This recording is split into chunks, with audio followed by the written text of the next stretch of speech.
Saya tambahkan kalau untuk silakan dulu. Saya tambahkan untuk nasional kostum itu memang kami di Kranasda menyiapkan nasional kostum dan buat terus sampai sekarang kita buat terus untuk 22 kabupaten kota. Jadi sepasang memang kita buatkan. Jadi hampir semua kabupaten kota kami sudah ada. Jadi semua putra putri akan pakai yang beda-beda, ya kan, menceritakan tentang filosofi tentang daerah yang tersebut dan juga bukan hanya tenunnya dan wisatanya. Jadi menampilkan semua aksesoris yang dikenakan dari ujung kepala sampai tenunnya itu ada nilai ceritanya di situ. Jadi itu yang memang kami sudah siapkan. Jadi waktu 2 tahun kemarin kami sudah siapkan 44, 22 kabupaten kota. Ini saya bikin lagi untuk ditambahkan lagi koleksinya supaya bisa berganti-gantian. Gitu. Dan nasional kostum sudah beberapa kali ajang putra putri kita mendapatkan best nasional kostum, dan yang kamu dapatkan di ini kali kan best nasional kostum. Yes. Oke, silakan coba. Selamat siang semuanya. Ya. Terima kasih atas kesempatan yang diberikan kepada saya. Perkenalkan, nama saya Ayu Munandra Alam. Saya biasa disapa Ayu. Umur saya 22 tahun dan kemarin dipercayakan oleh Bunda Dekranasda NTT dan Pemprov Nusa Tenggara Timur mewakili Indonesia di ajang Mr. and Miss Petit Global International. Gelar yang saya dapatkan yaitu first runner up untuk Best National Costume, yang kedua saya mendapatkan gelar Best Evening Gown, dan yang ketiga saya mendapatkan gelar fourth runner up Miss Petit International, Miss Petit Global International. Baik, sebelumnya kamu di mana? Yang mewakili NTT-nya? Sebelumnya saya dipercayakan oleh Bunda dan Dekranasda untuk mewakili NTT di ajang Putri Indonesia. Tetapi yang masuk itu saudara kita Breldi Angela dan saya sebagai Putri Indonesia favorit Nusa Tenggara Timur. Lalu dari Sumba mana kamu? Saya berasal dari Sumba Barat Daya, sama seperti ya. Ini juga sama ya, pemilihan di Sumba Barat Daya. Dan kebetulan saya jadi salah satu juri ya. Bunda sebagai salah satu juri ajang pemilihan putra putri pariwisata Sumba Barat Daya.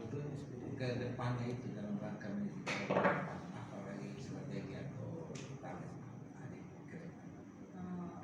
target saya ke depan, jika saya diberi kesempatan lagi, saya akan berusaha semaksimal mungkin untuk selalu mengabdi untuk Nusa Tenggara Timur. Lalu ketika dalam konteks kemarin itu yang di Malaysia, gimana pakai kostum? Kalau national kostum saya menggunakan kostum Dewi Amarasi yang berasal dari Kota Kupang. Kabupaten Kupang. Dekranasda tambahkan bahwa waktu 2019 kita adakan dekranasda mengadakan, karena memang kami yang mengajukan kepada gubernur untuk supaya kalau ada pemilihan duta maupun putra putri di dinas-dinas itu diizinkan untuk kami Dekranasda yang pemilihan, karena saya melihat bahwa selama ini sebelum saya menjabat saya melihat bahwa banyak sekali di dinas-dinas ada pemilihan duta maupun pemilihan apapun, tetapi setelah pemilihan di sini habis begitu saja, tapi tidak di follow up untuk ke tingkat nasional maupun internasional, dan tidak difasilitasi, tidak dibekali secara keseluruhan, sehingga puji Tuhan Pak Gubernur izinkan Dekranasda yang menjadi semua duta atau putra putri yang mau mewakili NTT itu di Dekranasda. Dan 2019 kami mengadakan pemilihan putra putri NTT untuk di ajang semua pageant. Jadi ya putra putri NTT itu bukan hanya juara 1, 2, 3, tetapi semuanya menjadi juara karena semua mempunyai gelar untuk mewakili di pageant yang beda-beda, karena sekian banyak pageant ya yang ada di nasional maupun internasional. Dan 2020-2021 karena COVID kami tidak mengadakan karena prokes tidak boleh, sehingga kami tidak mengadakan, tetapi di kabupaten-kabupaten kota. Jadi saya meminta untuk supaya Dekranasda di kabupaten kota mengadakan dengan dinas terkait untuk pemilihan putra putri. Kalau di Flores Timur misalnya OA dan NO Ya seperti itu. Jadi beda-beda untuk kami. Saya sebagai salah satu juri yang bisa melihat kira-kira. Jadi di pemilihan sana pun walaupun di kabupatennya ada pemilihan cuma 1, 2, 3, tetapi saya bisa jadi pilihnya 6 misalnya, karena menurut saya yang A, B, C ini bisa berpotensi di ajang pageant-pageant secara nasional seperti itu. Jadi mereka ini waktu itu ada sebagian mereka walaupun tidak mendapatkan di kabupatennya 1, 2, 3, tetapi mereka berhak untuk mewakilkan NTT. Karena menurut saya ada kriteria pageant-pageant tertentu tuh mereka punya fisik, ya kan, dan kecerdasannya itu cocok di bidang tersebut. Nah itulah menjadi wadah ya Dekranasda. Di luar dari mereka berdua ini, selama ini memang saya dibantu oleh kakak Sinta, kakak dulu dengan kakak Maybe. Jadi mereka ini salah satu, kalau kakak Sinta ini adalah yang memang sudah perwakilan dari Dekranasda karena pengurus Dekranasda. Oke. Dia yang akan mengkoordinir kira-kira apa yang dibutuhkan, ya kan, dan mencari untuk supaya kira-kira potensi-potensi yang akan bisa mewakili NTT. Lalu mereka ini ada beberapa, karena seperti yang kayak kemarin di Bali itu ada Romi dengan teman-teman yang lain, Kung Opa dan segala macam. Mereka itu adalah yang membantu kita untuk supaya bagaimana persiapannya. Jadi di Dekranasda ini dianggarkan untuk karena kalau dulu itu kan mereka ini semuanya masing-masing sendiri, dan kelemahan kita salah satu itu adalah bahasa Inggris. Ya kan, awaknya oke dan segala macam, tapi pada saat berjajar di nasional, internasional, apalagi paling tidak minimal mesti Inggris. Jadi dari sekarang kami itu ada di sebelum ke ajang nasional itu kami pasti di lokalnya ya. Di lokalnya sudah di NTT-nya sendiri kami sudah mempunyai rekanan, nggak bisa dimonopoli oleh siapapun. Jadi ada beberapa itu yang sudah tersertifikasi public speaking. Jadi mereka bisa mampu menjadi guru public speaking. Lalu juga guru bahasa Inggris yang sudah juga dipuji dan tersertifikasi. Lalu secara make up, secara catwalk. Jadi mereka itu sebelumnya itu berbulan-bulan sudah disiapkan oleh kami melalui Sinta itu, dan guru-gurunya mereka bergantian. Jadi kayak Duri bidangnya make up sama catwalk, tapi dia nggak bisa cuman semua putra-putri Dekranasda itu. Jadi bergantian, semua bisa jadi berkat lah, seperti itu. Dan juga kalau pada saat sudah ditaraf ke internasional, ya kami siapkan itu di Jakarta untuk mendapatkan public speaking dengan yang lain tingkatnya lebih make up dan segala macam, tingkatnya lebih kelas internasional lagi. Jadi itulah yang persiapan Dekranasda untuk putra putri. Oke, silakan ada yang mau tanya.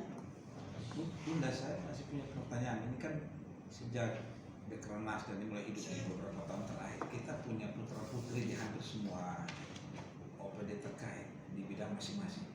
Adakah terpikirkan mereka ini dihimpun dalam sebuah komunitas besar lagi? Kemudian itu ada rutin seperti yang tadi mereka dibekali, mereka di follow up, ada update-nya semua kemampuan mereka, sehingga di tahun-tahun mendatang kemudian mereka ini menjadi narasumber, menjadi apa begitu untuk terus memajukan apa yang sudah di talenta mereka ke daerah yang lain. Bunda menjadi bunda bagi semua, sehingga itu terpantau dengan baik. Kemudian secara berjenjang setiap tahun itu akan ada, kita punya. Jadi sekalipun satu waktu mungkin Bunda kembali Jakarta atau di mana, Sonde boleh ini berhenti di sini. Dia harus terus. Saya punya berpikir begitu karena sebagai orang NTT yang lahir di Kota Kupang, saya tahu bahwa kita punya kemajuan langkah yang luar biasa ini yang tidak boleh pernah mundur. Ya, baik. Yang pertama adalah saya ini jadi maksud dari tujuan saya sebagai ketua Dekranasda, karena jabatan itu sekarang saya menggunakan supaya dengan maksimal. Tetapi tujuannya itu supaya bagaimana walaupun bukan saya lagi, tetapi harus bisa mandiri seperti itu. Makanya saya selalu libatkan pihak-pihak ketiga. Oke, jika memang mereka ini contohnya misalnya Duli, jika memang berikut-berikut saya lagi menjabat, tapi sudah persiapannya harus seperti apa sudah tahu, ya kan? Hanya mungkin memang mereka ini akan kewalahan. Pertama tentang fasilitas. Oke, karena kami kan pemerintah bisa memfasilitasi.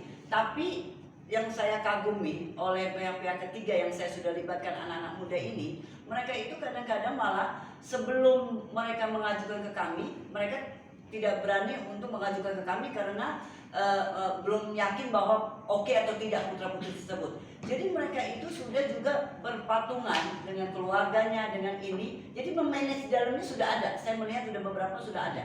Jadi walaupun saya tidak menjabat lagi, saya rasa ini Bunda Dua silakan. Ya di sini aja Bunda Dua.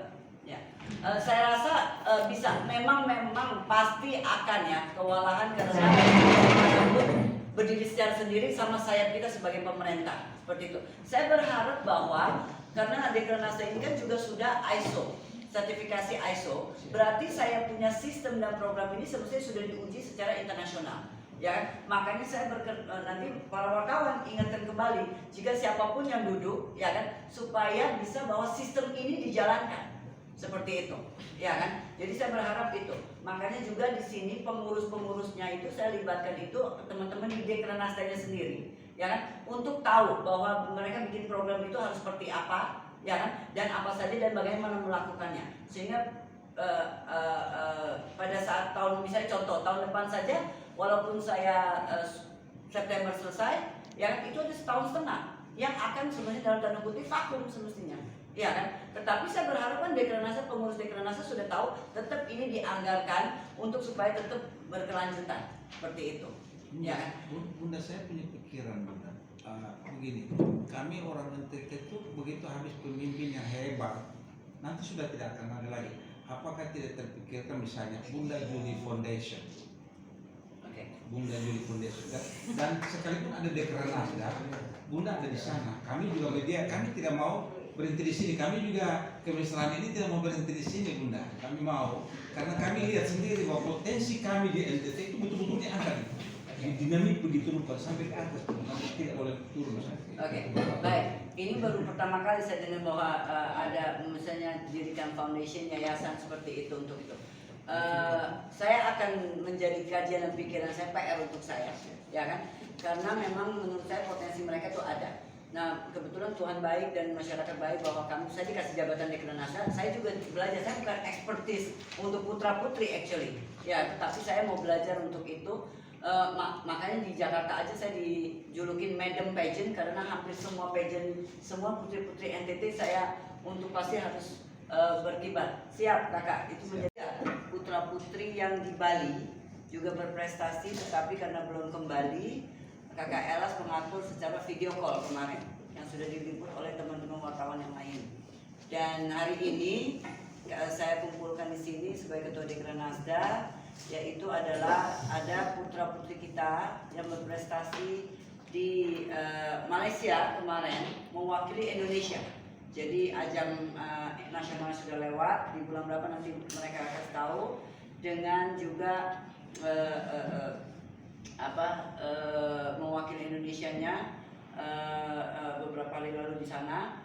Dan kalau untuk Dekranasda saya sendiri, saya ini lebih ke bagaimana memberi peluang-peluang kesempatan, ya kan, panggung-panggung maupun jaringan untuk supaya salah satu yang kita mau angkat itu adalah sumber daya manusia melalui putra-putri kita yang berprestasi. Karena dulu awalnya saya tahu sebelum saya menjabat sebagai ketua Dekranasda, banyak sekali ajang-ajang nasional maupun internasional, judulnya adalah perwakilan dari NTT tapi bukan dari NTT rata-rata. Nah, saya cari tahu, pertama mungkin saya pikir karena tidak ada potensi kali di SDM kita sehingga orang lain yang mendapatkan slot itu. Padahal tidak, karena menurut saya di desa-desa, di kecamatan, kabupaten banyak potensi putra-putri kita yang selama ini dari 2019 kita berprestasi. Dan mereka itu berpotensi, hanya kesempatan yang tidak ada. Jadi Dekranasda lebih bagaimana memberi kesempatan, ya kan, untuk sumber daya manusianya itu diorbitkan. Jadi para wartawan, saya minta mereka perkenalkan diri, ya kan. Lalu wartawan silakan tanya. Kalau di kiri kanan adalah pendamping dari Dekranasda yang selama ini mentornya seperti apa. Jadi kalian juga kasih tahu bahwa sebelumnya di apa dipersiapkan, ya kan, setelah itu gimana. Silakan. Mulai dari siapa dulu, silakan. Sudah.